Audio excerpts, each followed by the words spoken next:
So hello and welcome back guys to the channel।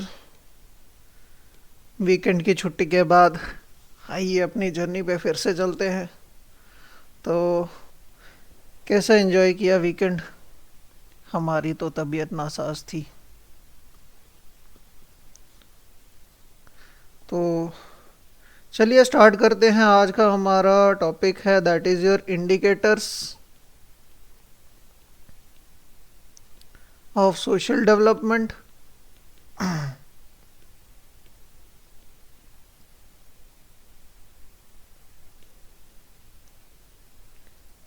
चलो जी करें start. तो पहले समझ लेते हैं सोशल डेवलपमेंट क्या है।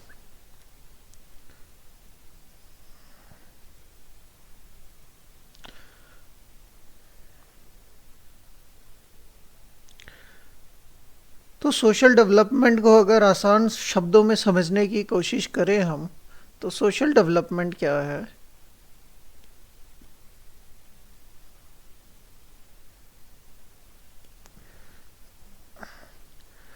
सोशल डेवलपमेंट हम तब कहेंगे या उस टर्म को हम कह सकते हैं जब आपकी बेसिक नेसेसिटीज कवर होने के बाद आप एक बेटर लाइफ की तरफ प्रोसीड कर रहे हो towards better life with sustainability. Sustainable life के साथ सस्टेनेबिलिटी मिलने के साथ आप एक बेटर लाइफ देख पा रहे हो, that is your social development. हम इसको सोशल डेवलपमेंट कहेंगे। क्लियर? चलिए आगे अब पढ़ लेते हैं क्या लिखा है यहाँ पर कि सोशल डेवलपमेंट क्या है। Generally understood to comprise a subject of set of objectives including, जहाँ पर equality, equity, social justice, other objectives such as social inclusion, sustainable livelihoods, gender equity, increased voice and participation, और इस तरह के जो भी आपके राइट्स हैं वो फुलफिल हो पा रहे हैं। ठीक है, ऑब्वियसली जब आपको सारे बेटर अपॉर्चुनिटीज़ मिल रही हैं या आपकी रिक्वायरमेंट्स फुलफिल हो रही हैं तो आप एक पॉजिटिव सोशल चेंज लाओगे सोसाइटी में। Not merely as a set of policies and program instituted, but some specific results as well. Clear? तो सोशल डेवलपमेंट क्या करता है?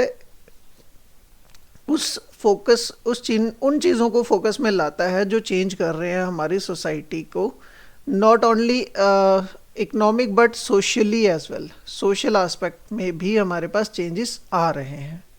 The social development of India in recent years is about the changing population structure, changing workforce, rise in adult literacy, and so on. Social progress index is based on the basic human needs, foundation of well-being, opportunity, और ये सब किस पे depend करेगा? अगर आपकी health अच्छी है, आपको एजुकेशन अच्छी मिल रही है, आपकी फूड न्यूट्रिशियस है, और क्या हो सकता है आपकी जो नेशन है वहाँ पर लाइफ एक्सपेक्टेंसी अच्छी है, लाइक 65 प्लस ईयर्स की एज है अगर एवरेज इंडिविजुअल की देखी जाए तो। या हम कह सकते हैं इसके बाद और भी वेरियस फैक्टर्स हैं, जैसे आपकी कंट्री में वुमेन्स की जो स्टेटस है वो अच्छा है, जेंडर इक्वलिटी हम बोल सकते हैं, या उनकी जो फिज़िकल हेल्थ है फीमेल्स की वो अच्छी है, एंड सो ऑन। ये कुछ ऐसे इंडिकेटर्स है जो आपके नेशन की सोशल डेवलपमेंट को दिखाते हैं। क्लियर? अब इन सब से हमारे ऑब्जेक्टिव्स क्या है, हमें फुलफिल क्या करना होता है, इनसे हमारे गोल्स क्या रहते हैं? तो क्या है, it is to raise the standard of living. एक इंडिविजुअल के स्टैंडर्ड ऑफ लिविंग को बेटर बनाती है हमारे पास social development. Next, it emphasizes on individual to larger collectivities encompassing poor majority, greater emphasis on collective betterment as well. Next, to define social goals, जो fulfill नहीं हो पाए हैं उनको in future में जाके fulfill करना है। Standards of life, quality of life को better किया जा रहा है। Create redistributive institutional structure for the attainment of new social objectives and so on। ये भी है to evolve a broad strategy of organizational and value change, formulate indicators so as to evaluate social progress, set a monitoring mechanism in order to achieve sustainable and measurable goals, anticipate upcoming growth related and other problems to prepare for handling them quickly and effectively। ठीक है, तो सम of indicators हैं, हम इनको थोड़े थोड़े words में explain करेंगे सो दैट आपको एक बेटर आइडिया मिल जाए। यहाँ से पूछा यही जा सकता है कि कौन कौन से इनमें से क्या है सोशल इंडिकेटर्स हैं आपकी डेवलपमेंट के। अलॉन्ग विद दैट यहाँ पर कुछ इंडेक्सेस भी रहते हैं, हमारे पास इंडेक्स आते हैं time to time, like human development index है, या एक मैंने यहाँ पर सिर्फ एक ब्रीफ आइडिया में डाला हुआ है SPI है। डिफरेंट इंडेक्स हैं, मैं ट्राई करूँगा ये आपके जो इंडेक्सेस हैं ये आपके नेक्स्ट लेक्चर में कवर कर लूँ। यहाँ पर इनका एक बेसिक आइडिया यहाँ पर प्रोवाइड किया जाएगा और इनके ऊपर इनको बेस मान के जो डिफरेंट इंडेक्स पब्लिश होते हैं टाइम टू टाइम, मैं वो नेक्स्ट लेक्चर में आपके लिए एनरोल कर दूँगा और कल हम इंडेक्स ही पढ़ेंगे। क्लियर? तो चलिए स्टार्ट करते हैं कि इम्पोर्टेंट इंडिकेटर क्या है। ऑब्वियसली सबसे पहले हम यहाँ सीरीज़ थोड़ी ख़राब हो चुकी है, तो पहले हम क्या देखेंगे, जो बर्थ है वो इम्पोर्टेंट है, बेटर होना चाहिए। उसके बाद education, gender equality, life expectancy, employment, SPI, literacy rate, population structure, ये सभी डिफाइन करते हैं। That is your development on the basis development है, सोशल डेवलपमेंट है, हम कह सकते हैं that is your social development. तो चलिए स्टार्ट करते हैं, कलर चेंज कर लेते हैं इसका।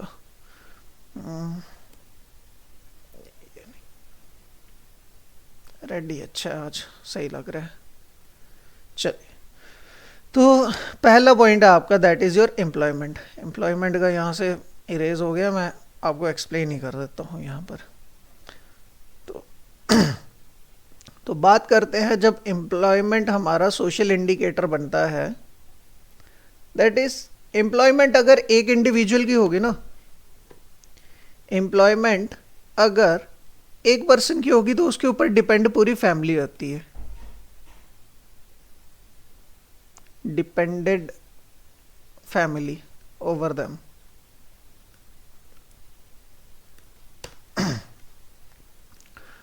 यहाँ पर फैमिली का पॉइंट बताने का मतलब क्या है कि जो भी इसके मेंबर्स होंगे ना, उनकी नीड फुलफिल हो रही होंगी।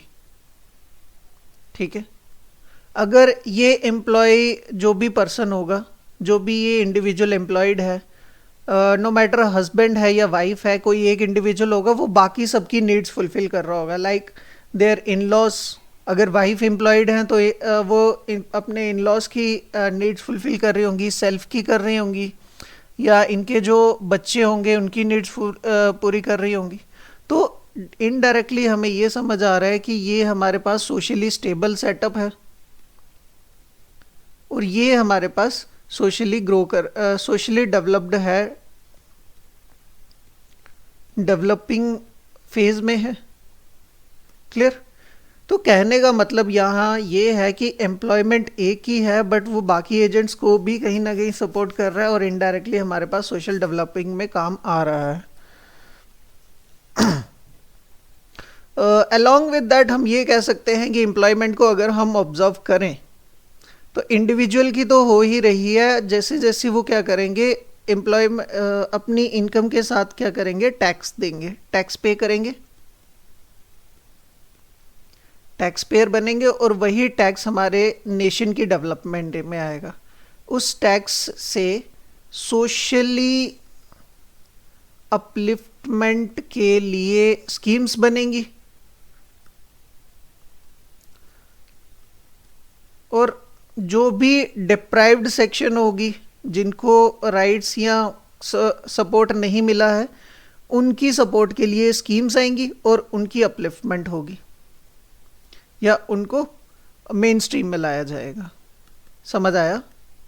ये देख लीजिए, इनकम से टैक्स पेयर बनेंगे। टैक्स जब गवर्नमेंट को मिलेगा तो गवर्नमेंट क्या करेगी, ऐसी कोई अपलिफ्टमेंट स्कीम्स लाएगी।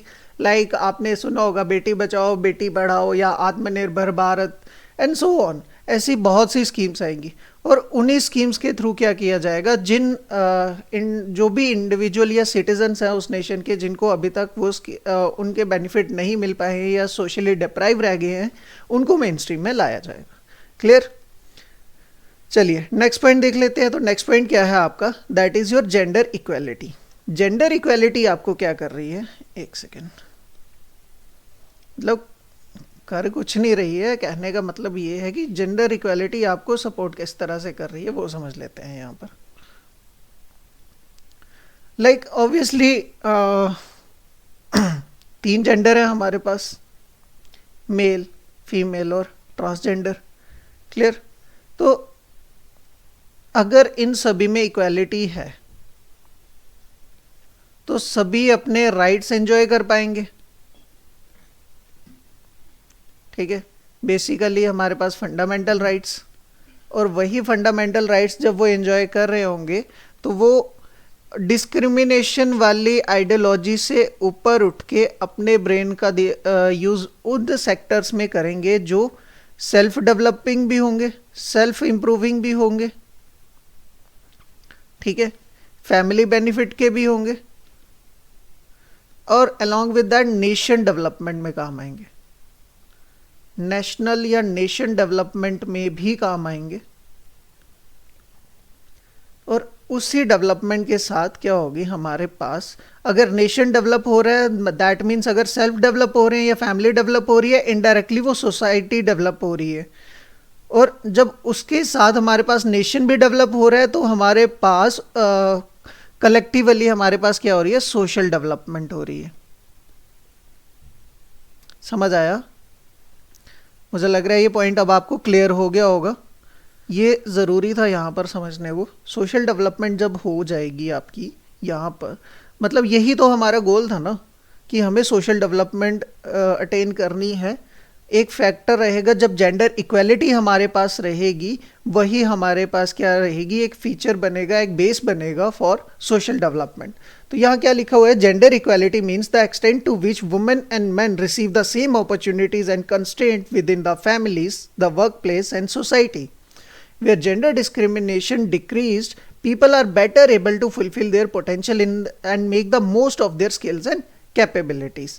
कि जब वो डिस्क्रिमिनेशन से ऊपर उठ जाएंगे, जहाँ पर जब उनको डिस्क्रिमिनेशन फेस नहीं करना पड़ेगा, तब वो अपनी स्किल्स पे काम करेंगे, अपनी बेटरमेंट की तरफ देखेंगे, वहाँ पर वो खुद को इम्प्रूव कर रहे हैं, साथ साथ फैमिली की स्टेटस भी इम्प्रूव हो जाएगा और इनडायरेक्टली मतलब हमारा नेशन भी डेवलप होगा। और जब सभी को हम एक ही टेबल करेंगे तो हमारे पास क्या आ जाएगी, वो सोशल डेवलपमेंट आ जाएगी। क्लियर? नेक्स्ट देख लेते हैं हम लाइफ एक्सपेक्टेंसी। तो बात करते हैं जब हम लाइफ एक्सपेक्टेंसी की,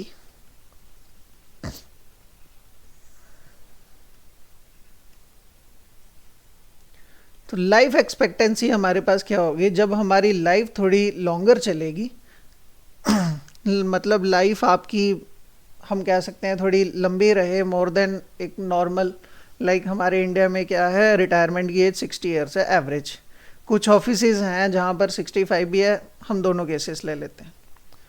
तो 60 ईयर्स में तक का जो एक्सपीरियंस है या जो नॉलेज है हम वो आगे प्रोसीड कर सकते हैं। और 65 की जो एज में जो भी रिटायर हो रहे हैं ऑफिस, ऑब्वियसली वो बहुत मतलब बड़े ऑफिस हैं, हम कह सकते हैं कि हायरार्की में अगर हम देखें यूजुअली यहाँ पर कौन है, जजेस हैं, या डिफरेंट ऑफिसेस के जो हेड हैं, like election commission of India है, कैग है, एंड सो ऑन, ये है हमारे पास 65 ईयर्स की एज में रिटायर होने वाले ऑफिसेस। ऑब्वियसली इनके पास क्या है, एक एक एक्सपीरियंस है,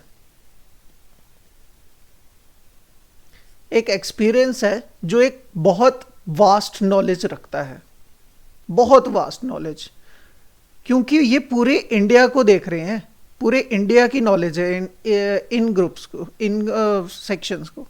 तो जब ये अपना नॉलेज का एक्सपीरियंस आगे शेयर करेंगे, ऑब्वियसली इनके पास क्या है, फील्ड की नॉलेज है, फील्ड वर्क, फील्ड में इन्होंने काम किया है। तो ये जब अपनी नॉलेज आगे प्रोसीड करवाएंगे bye means of any way, bye means of media या अपनी बुक्स एंड सो ऑन, किसी भी वे में, या अपने कुछ ऑफिस में कुछ ऐसे, हम कह सकते हैं कि ऐसे रेवोल्यूशनरी भी नहीं बोल, मतलब हम ऐसे कुछ ऐसे बेटर डिसीजन ले ले जो कहीं ना कहीं एक तरह से हिस्टोरिकल बन जाए, वो हमारे लिए क्या कर देंगे, इन सोशल डेवलपमेंट की तरफ हमें ले जाएंगे। लाइक आपने देखे होंगे वेरियस केसेस ऐसे, जिससे हमारे पास क्या ये आया था 2013 में, हमारे पास क्या हुआ था, ट्रांसजेंडर को हमने थर्ड जेंडर का क्या दे दिया था, क्रेडिट दे दिया था। ये किसने दिया था, हमारी जजेस, हमारी ऑनरेबल कोर्ट ने ही किया था। क्लियर है। या आपने देखा होगा जो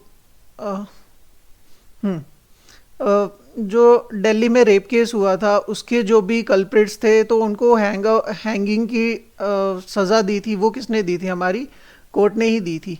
कैग का जो ऑफिस है, ऑब्वियसली इसको कॉन्स्टिट्यूशन मेकर्स ने ही सबसे इम्पोर्टेंट ऑफिस कहा है, क्योंकि ये हमारे पूरे हमारे जितना पैसा होगा उसका वो रखते हैं, अकाउंट रखते हैं।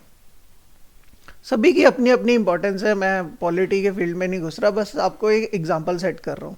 लाइफ एक्सपेक्टेंसी हमारे पास, ये तो हो गए बड़े ऑफिसेस।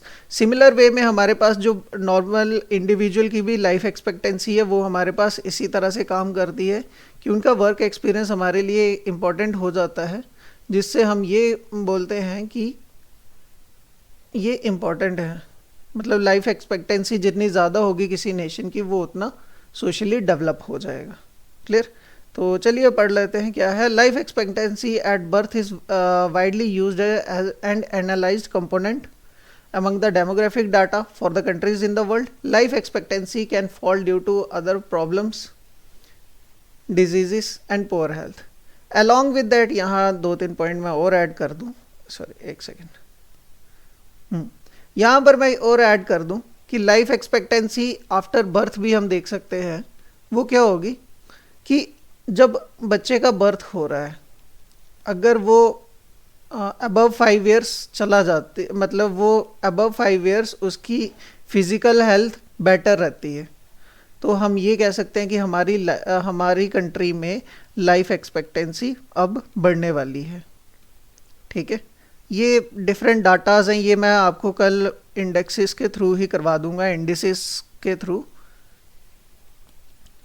तो चलिए नेक्स्ट वाली टर्म देखते हैं। नेक्स्ट आपका टॉपिक क्या है, सब टॉपिक है दैट इज़ योर एजुकेशन। ये सबसे इम्पॉर्टेंट है, ये यहीं से करवा देता हूँ मैं, इसका आपको पता भी होगा।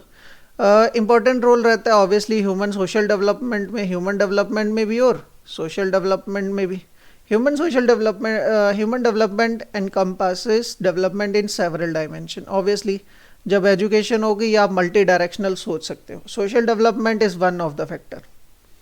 ठीक है। Education is one of the most important means to improve personal endowments, building capabilities, overcome constraints in the process and large available set of opportunities, choices for a sustained improvement in well-being.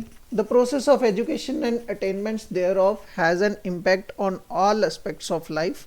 It is critical invasive instrument for bringing about social, economic, political inclusion of people. तो कहने का मतलब यहाँ पर ये है कि education as a tool of social development आपकी मल्टी डायरेक्शनल इम्प्रूवमेंट करवाता है, मल्टी डायरेक्शनल ग्रोथ करवाता है। जब एजुकेशन मिलेगी आप हर वे में पढ़ोगे, समझोगे चीज़ों की। क्यों? क्योंकि आप बचपन से ही आपको डिफरेंट सब्जेक्ट्स पढ़ाए जाते हैं। अब डिफरेंट सब्जेक्ट्स क्या करते हैं, आपकी मल्टी डायरेक्शनल अप्रोच बढ़ाते हैं। लाइक मैथ पढ़ोगे तो आपकी एनालिसिस बढ़ेगी, उसके बाद साइंस पढ़ोगे तो आपके अंदर क्यूरियोसिटी बढ़ेगी चीज़ों को लेके। सोशल स्टडीज़ पढ़ोगे तो आपको क्या आएगा कि आपको पुरानी चीज़ों को साथ लेके चलना है, पुराने ओल्डर कंसेप्ट्स को बेस बनाना है और फ्यूचर की प्रॉब्लम्स को समझना है, फ्यूचर की प्रॉब्लम्स को समझ के उनके सॉल्यूशन लाने हैं। इसीलिए आपको मल्टी सब्जेक्ट्स पढ़ाए जाते हैं from the beginner stage. Clear है? अब आगे जाके आपका जो इंटरेस्ट बनता है आप उसी के अकॉर्डिंग सब्जेक्ट्स लेते हो आफ्टर ग्रेजुएशन और आप वैसे ही आगे स्टडी करते हो। क्लियर? बट तब तक आपकी इतनी अप्रोच बन चुकी होती है कि आप हर चीज़ को समझ सको। क्लियर? ये है आपका एजुकेशन में। चलिए नेक्स्ट देखते हैं, दैट इज़ योर पर कैपिटा इनकम। ये इकोनॉमी का बैकग्राउंड होगा किसी का तो वो अच्छे से समझ पाएंगे इसको। तो पर कैपिटा इनकम क्या है मैं यहाँ समझा देता हूँ आपको। बात करें अगर हम पर कैपिटा इनकम की, तो पर कैपिटा इनकम को अगर मैं मोटे शब्दों में समझाऊं आपको तो average of total income to the average of people consuming. ठीक है, ये है कि जितनी इनकम देश की आ रही है और उसी के क्राइटेरिया पे कितनी इंसान की नीड है कंजम्पशन के लिए, उसको हम कहते हैं पर कैपिटा इनकम। यही डिफाइन करती है आपकी जाके आगे जीडीपी को।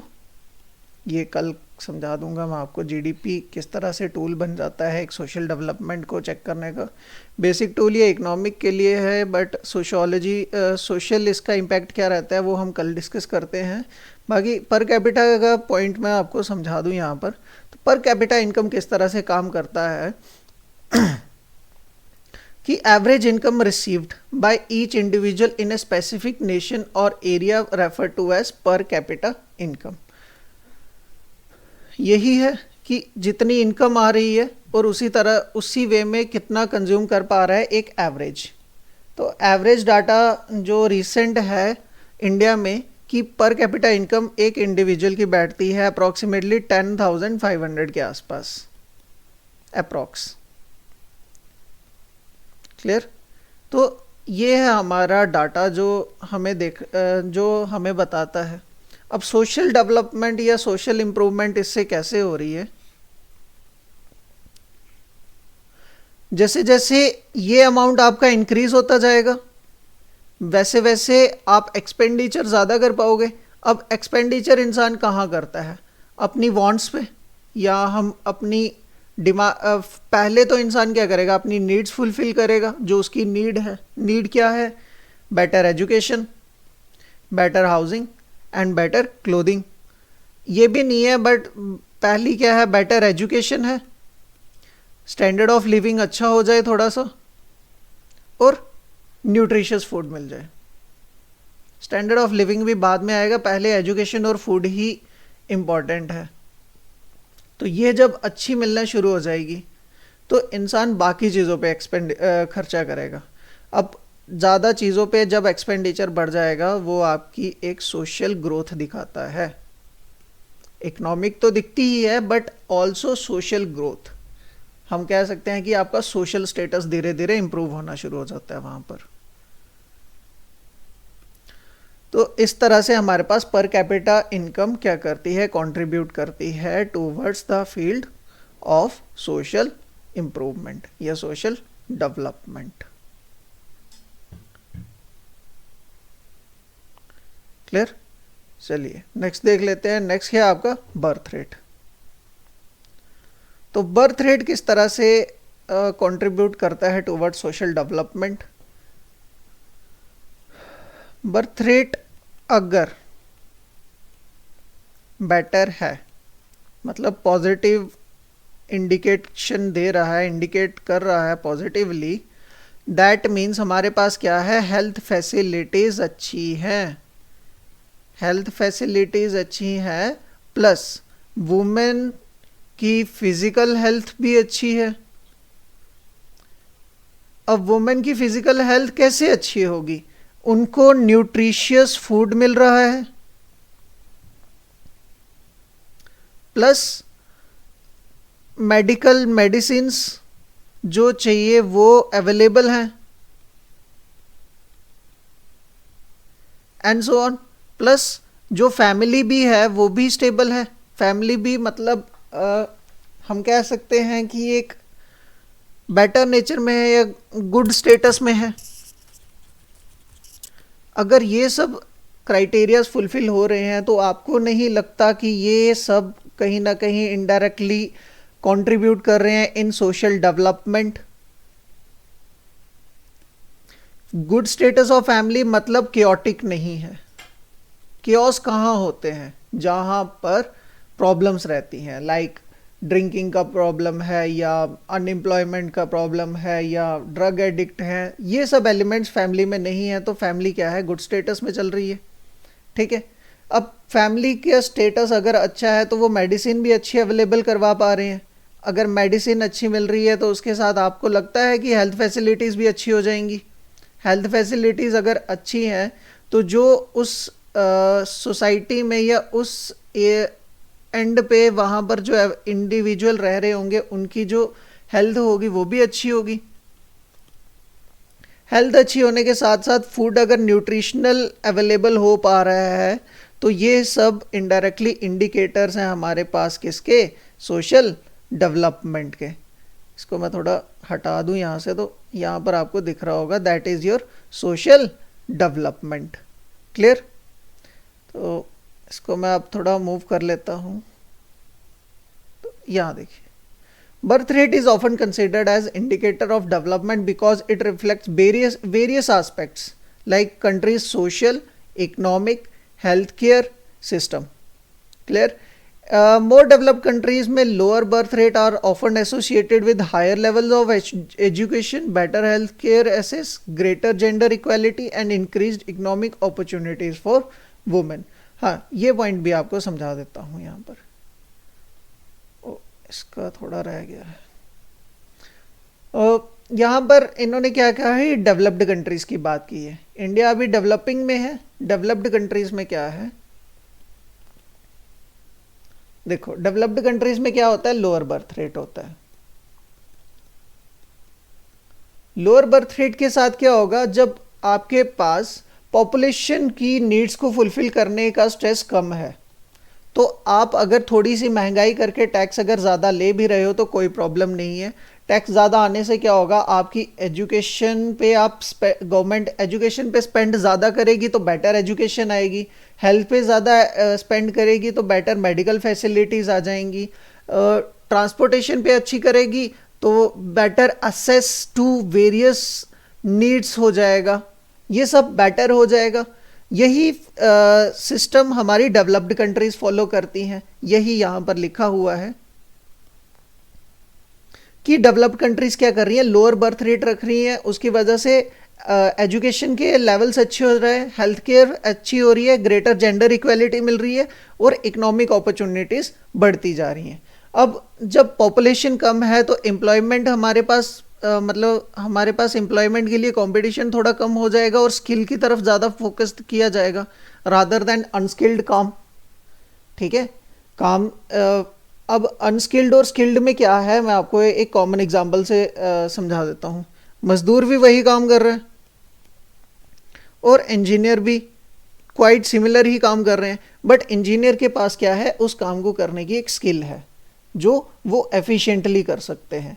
और इंजीनियरिंग क्या है, एक ऑर्गेनाइज सेक्टर है, ऑर्गेनाइज्ड सेक्टर में काम करते हैं। बट मजदूर क्या है, अनऑर्गेनाइज्ड है, विदाउट स्किल है और इनकम भी इनकी कम है कंपेयर टू इंजीनियर। मैं किसी को टारगेट नहीं कर रहा हूँ, बस जस्ट एक एग्जांपल के थ्रू समझाने की ट्राई कर रहा हूँ आपको। क्लियर? यहाँ पर इंजीनियर की सैलरी भी अच्छी खासी होगी अब ये नहीं कोई बोले कि 6,000 वाले पे लगे हुए हैं, वो अलग चीज़ है, बट आपकी स्किल डिफाइन करती है। आपके अंदर स्किल होगी तो कोई ना कोई, गवर्नमेंट जॉब नहीं मिल रही होगी तो प्राइवेट कंपनी भी ओन कर लेती है एम्प्लॉयज़ को। क्लियर? चलिए, ये वाला पॉइंट भी हो गया। आई थिंक यहाँ पर पहुँच चुके हैं हम। ये थोड़ा हिल गया है, मैं ये आपको ऐसे ही समझा दूंगा। नेक्स्ट है आपका एसपीआई। यहाँ पर मैंने बेस रखा हुआ है, कल मैं इसको और अच्छे से एक्सप्लेन कर दूंगा। That is your social progress index. अब सोशल प्रोग्रेस इंडेक्स क्या करता है? ये हमें बताता है कि कंट्री आपको किस लेवल तक सोशल और एनवायरमेंटल नीड्स को फुलफिल कर पा रही है। ठीक है, इसके पीछे 54 इंडिकेटर्स है, जहाँ पर human needs, foundation of wellbeing and opportunity to progress to show the relative performance of nation को वॉच किया जाता है। क्लियर? इसको मैं कल आपको इलेबोरेटेड वे में करवा दूंगा, डोंट वरी, ये करवा दूंगा। Next is your literacy rate. अब लिटरेसी रेट की जब बात करते हैं हम, इसके पीछे टूल क्या है? इसका टूल क्या है?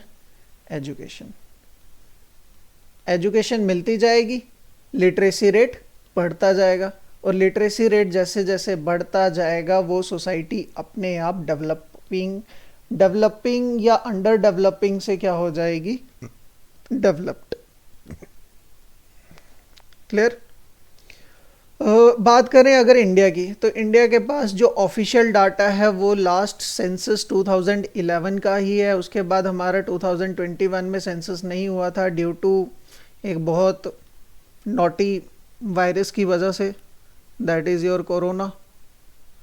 बट गवर्नमेंट अभी क्यों नहीं करवा पा रही है, ये अभी तक समझ नहीं आया है। शायद गवर्नमेंट इलेक्शन का प्रेशर है या कुछ, देखते हैं कब तक होता है। जो नया डाटा आएगा हम इसको यहाँ पर ऐड कर देंगे। क्लियर? जब भी होगा, अगर आ जाता है, थोड़ा अभी लग तो नहीं रहा कि होगा, बट देखते हैं 2025 तक अगर हो जाए, तब तक आपका एग्ज़ाम हो जाएगा, डोंट वरी, आप ये इसी डाटा से चलो। तो हमारे पास क्या है यहाँ पर, हमने देखा है कि डाटा, बात करें इंडिया की तो 2011 के सेंसस के डाटा के थ्रू हमारे पास क्या है, 74% से ज़्यादा हमारी जो पॉपुलेशन है अब वो एडुकेटेड होना शुरू हो चुकी है। मतलब एडुकेटेड है, नो मैटर वो प्राइमरी एजुकेशन ली है या हायर ली है या हायर सेकेंडरी तक गए हैं या ग्रेजुएशन हुई है या पोस्ट ग्रेजुएशन है, मतलब ओवरऑल पूरी एजुकेशन जो है अप्रॉक्सीमेटली 74% पॉपुलेशन हमारी एडुकेटेड है। अलॉन्ग विद दैट हमारे पास क्या है कि यहाँ पर वुमेंस का जो एनरोलमेंट है इन स्कूल, सॉरी गर्ल्स का जो एनरोलमेंट है इन स्कूल वो भी बढ़ा है। क्लियर? ये एक पॉजिटिव साइन है। क्लियर? चलिए नेक्स्ट देख लेते हैं। इसको समझा देता हूँ। क्या है? Literacy is the ability to read, write and comprehend information in order to communicate effectively. It is empowering and fuel social and human development. चलिए नेक्स्ट देख लेते हैं। नेक्स्ट क्या है हमारे पास? Population structure. ये यहाँ बर्थ रेट से ही पॉइंट हो जाता है। इसको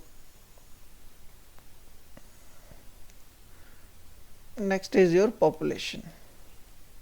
ठीक है, अब इसको हम दो वे में देख सकते हैं कि पॉपुलेशन बढ़ेगी, वो टैक्स ज़्यादा पे करेगी,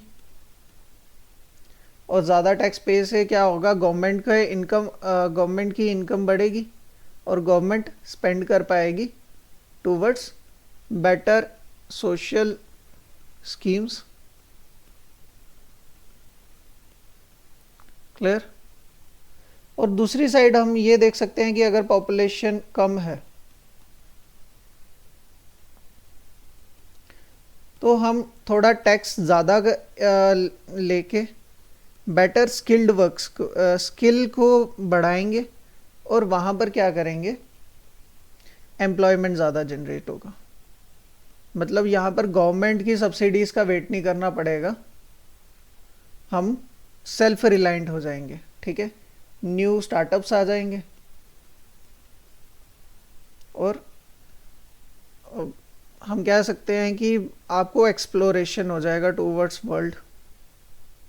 ठीक है, तो ये है यहाँ पर दो एलिमेंट्स। तो पॉपुलेशन क्या है? Alongside increase consumption is a driver of environmental concern as biodiversity loss and climate change due to over exploitation of natural resources। तो एक सेकेंड, पॉपुलेशन के साथ क्या हो जाता है, जैसे जैसे पॉपुलेशन इंक्रीज करेगी वैसे वैसे हमारे पास क्या होगी, कंजम्पशन ऑफ रिसोर्सेज बढ़ता जाएगा, कंजम्पशन भी बढ़ेगी, और कंजम्पशन जब बढ़ेगी तो वो क्या करेगी, एनवायरनमेंट पे एक प्रेशर क्रिएट करेगी, और वो प्रेशर क्या करेगा, इनडायरेक्टली हमारे पास जो सोशल स्टैंडर्ड ऑफ लिविंग है उसको डिग्रेड करना शुरू कर देगा।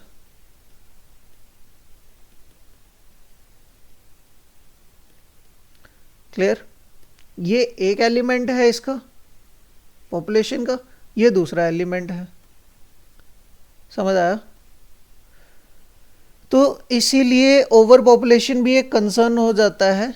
क्यों? क्योंकि ज़्यादा प्रेशर बनेगा, वो ज़्यादा इम्पैक्ट डालेगा, और ज़्यादा इम्पैक्ट हमारे लिए कहीं ना कहीं एक ख़राब चीज़ है। नेक्स्ट है हमारे पास मैटरनल मॉर्टेलिटी। चलिए ये समझा देता हूँ दैट अब क्या है आपका मैटरनल मॉर्टेलिटी। मैटरनल मॉर्टेलिटी क्या होती है? मैटरनल मॉर्टेलिटी होती है डेथ ऑफ बेबी और मदर ड्यूरिंग बर्थ। कि जब बच्चा हो रहा होता है तो उस टाइम ऐसी सिचुएशन बन जाती है, या मदर को बचाया जा सकता है या बच्चे को बचाया जा सकता है। अगर ऐसी सिचुएशन नहीं बन रही है, दैट मीन्स कि जो हेल्थ है वो अच्छी है, health is good status. Along with that better nutritious food मिल चुका है, फिजिकली भी ठीक है, physically good, along with that medical facilities and so on, ये भी हमारे पास क्या है, बेटर हैं। तो इसके साथ क्या होगा, इनडायरेक्टली यहाँ ये कहने का मतलब ये है कि अगर वुमेन एक सेफ डिलीवरी कर पा रही है, दैट मीन्स उनकी उस नेशन में वुमेन का स्टेटस एक अच्छा है, वुमेन स्टेटस इज गुड। और यहाँ पर हमारे पास क्या आ रही है, जेंडर इक्वालिटी ऑब्जर्व हो रही है, और जहाँ जेंडर इक्वालिटी होगी वहाँ पर सोशल डेवलपमेंट हम देख चुके हैं पिछले पॉइंट्स में कि वहाँ पर हमारा वो जो नेशन होता है वो सोशल डेवलप्ड स्टेटस एक्वायर कर लेता है। क्लियर?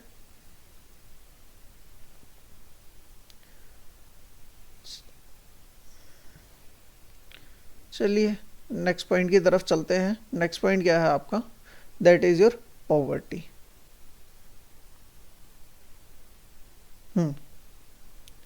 तो बात कर लेते हैं आप पॉवर्टी।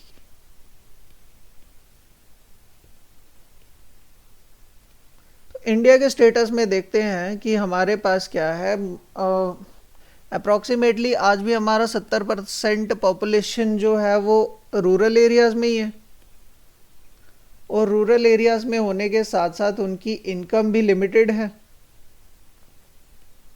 इनकम लिमिटेड है, तो इनकम लिमिटेड होने की वजह से उनकी क्या है, बेसिक नेसेसिटीज़ भी पूरी नहीं हो पा रही हैं। बेसिक नेसेसिटीज़ अगर फुलफिल नहीं हो पा रही है, that means they are in poor status. तो हमारे कंट्री में पुअर स्टेटस को डिफाइन करने के दो क्राइटेरिया बताए हैं। मतलब जो रिसेंट हमारे पास आया था वो आया था तेंदुलकर कमेटी के थ्रू। वहाँ पर उन्होंने बताया था कि कैलोरीज का हमने क्राइटेरिया रखा था, कैलोरीज का। जिसके बेसिस पे हम डिफाइन कर पा रहे थे कि कौन पॉवर्टी, सॉरी एक सेकेंड, हम पॉवर्टी को, हाँ, कैलोरीज का ही क्राइटेरिया रखा था फॉर डिफाइनिंग पॉवर्टी, कि मतलब जो एक पर्टिकुलर लिमिट से ज़्यादा कैलोरीज कंज्यूम कर पा रहा है वो रिच स्टेटस में, रिच नहीं मतलब पॉवर्टी लाइन से ऊपर है, और जो उससे कम करेगा वो,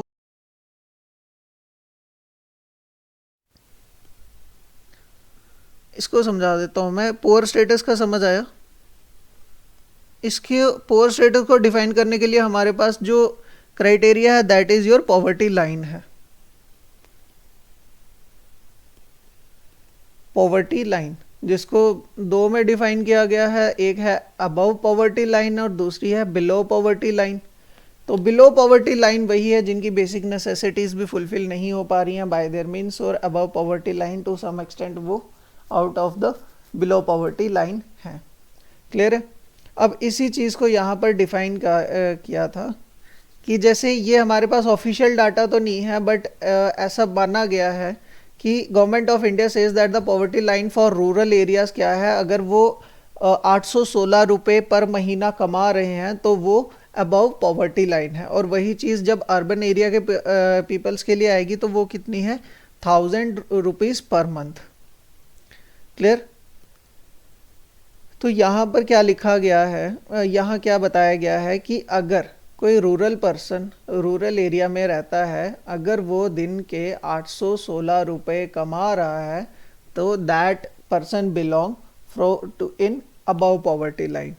और अर्बन एरिया के लिए क्या है, 1000 रुपीज़। अगर कोई पर्सन दिन का 1000 रुपये, महीने का 1000 रुपया कमा रहा है, that person is above poverty line. Clear? और बियॉन्ड दैट जो इनसे कम कमा रहे होंगे in rural and urban respective areas, वो बिलो पॉवर्टी लाइन में फॉल करते हैं। इसके पहले एक कमेटी ने अपनी रिकमेंडेशन दी थी, उन्होंने उस कमेटी का नाम था तेंदुलकर कमेटी। उन्होंने क्राइटेरिया दिया था कैलोरीज का, कि कौन अगर इतनी कैलोरीज कंज्यूम कर पा रहे हो आप अपनी मतलब आप अपनी इनकम से, तो हमारे पास क्या है कि वो अबव पॉवर्टी लाइन है या बिलो पॉवर्टी लाइन है। तो उन्होंने रूरल एरिया के लिए कहा था कि रूरल एरिया के इंडिविजुअल अगर दिन की 3400 कैलोरीज कंज्यूम कर रहे हैं तो वो अबव पॉवर्टी लाइन में आएंगे। और वैसे ही अर्बन एरिया के लोगों के लिए क्या कहा था कि अगर वो दिन की 3100 कैलोरीज कंज्यूम कर पा रहे हैं बाय देयर इनकम, तो वो अबव पॉवर्टी लाइन में फॉल करेंगे। अगर इनसे कम उनकी कंजम्पशन है तो वो बिलो पॉवर्टी लाइन में आएंगे। क्लियर? तो ये है हमारे पास जो डाटा है, ये यहाँ मिस हो गया है, मैं आपको अगर जिसको चाहिए होगा तो मैं आपको प्रोवाइड करवा दूंगा। तो ये है हमारे पास कुछ इंडिकेटर्स जिनके थ्रू हम सोशल डेवलपमेंट को ऑब्जर्व कर सकते हैं। कल मैं इसके रिलेटेड जो भी डिफरेंट इंडेक्स हैं, जो इंडिसेस आएंगी इसकी, वो मैं आपको कल करवा देता हूँ। तो मिलते हैं कल ही। Till then goodbye. पढ़ते रहिए, रिवाइज करते रहिए, वही है ज़रूरी है। Revision is the key guys. मिलते हैं आपसे नेक्स्ट वीडियो में। Till then have a nice time ahead.